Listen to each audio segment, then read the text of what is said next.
So इथे ती मस्त या वातावरणात रमून गेली आहे आणि तिला पप्पांचा फोटो दाखवला, मोठ्या पप्पांचा फोटो दाखवल्यावर पप्पी दे म्हटलं तर किती गोड कसं पप्पी देते माझं बाळ बघा.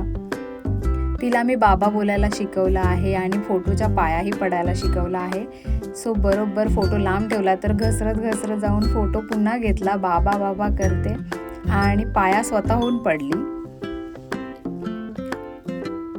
एवढ्या लहान वयात ती गोष्टी किती बारकाईने ऑब्झर्व करते ना. खरंच मुलं आपल्याला वाटतं त्यापेक्षा कितीतरी जास्त समजून घेत असतात. आणि हिला बघा, म्युझिक लावली की डान्स सुरू. इथे मोठी मम्मी आमच्यासाठी गरमागरम चपात्या करत होती आणि बाहेर जाऊन बघते तर उमेश आणि मकरंदच्या मस्त गप्पा रंगल्या होत्या. पिल्लू तिच्या पप्पांसोबत व्हिडिओ कॉलवरती बोलण्यात बिझी होती.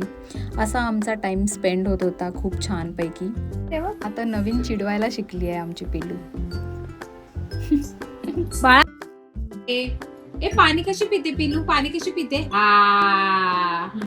सो आम्हाला जेवायला रात्रीचे 11 वाजले आहेत. जेवून झाल्यानंतर मी गेले खाली वॉकला आणि उमेश गेले आहेत माझ्या कझिनला पिक करायला स्टेशनवरती. आणि आत्ता finally time for the birthday celebration. पण केक कटिंग आणि त्यानंतर काय काय झालं हे सगळं पाहण्यासाठी तुम्हाला नेक्स्ट मिनी व्लॉग नक्की बघावा लागेल. बाय.